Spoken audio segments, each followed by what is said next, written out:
Recorded Books and RB Digital present Death in a Cold Hard Light by Francine Mathews, narrated by Madeline Mabey.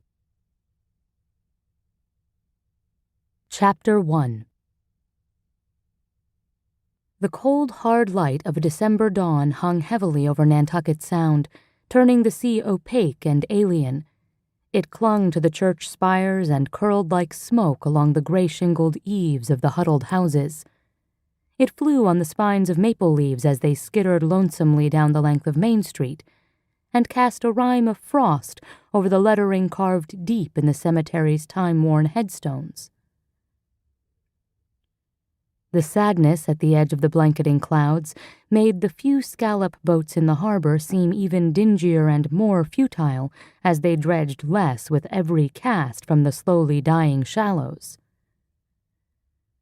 Beyond Brant Point, and the stone jetties thrusting bravely out to sea, a curtain of freezing rain obscured the approaching ferry. It was the first boat of the day, the first boat of a holiday weekend, but there was no one, really, to observe its arrival.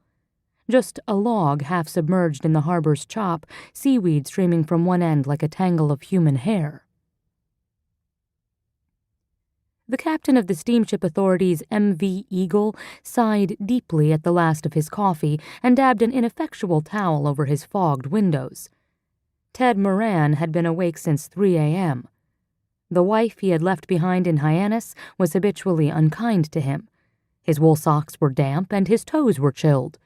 He was worried, as usual, about money. And as he gazed out over the dispiriting Sound, he felt the weight of that hard, cold light settle as quietly as a gull on his slumped shoulders. It folded its wings and prepared to stay. Captain Moran expelled a deliberate breath against the glass. The sourness of his own coffee churned with the odors of dust and exhaust and burning rubber that pervaded the ship. He grimaced and thrust open a porthole to one side of his control panel.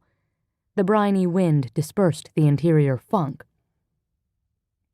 The captain turned his face to the sky and looked out over the tourists' heads grouped in the bow below his perch. They were craning inevitably for the first glimpse of Brant Point light. Moran's gaze moved beyond them and registered the log. It bobbed gracelessly in the waves as though attempting to keep time to another man's music, and it was drifting directly in the steamship's path as it approached the harbor channel marked by the stone jetties. Moran swore, then adjusted the Eagle's controls a hair's breadth. The ferry's massive hull would hardly register the impact of even a sailboat thrown in its way, but he preferred to avoid obstacles when he could.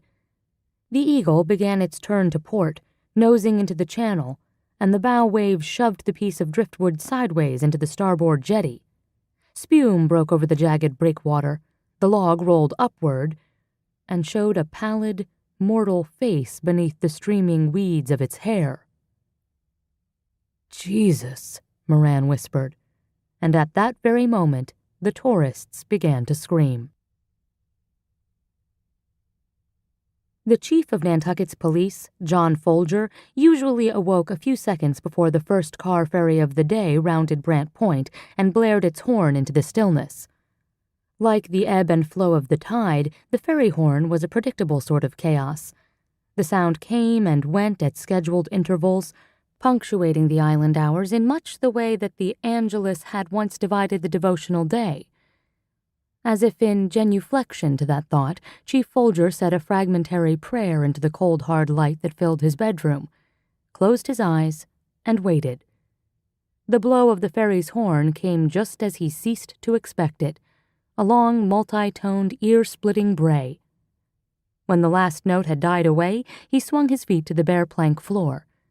And at almost the same moment, like the ferry's strident echo, his bedside telephone rang. "Hey, Chief," Terry Sampson said. To keep listening to this audiobook, I've left you a link in the description so you can do it, at no cost thanks to Audible's 30-day free trial.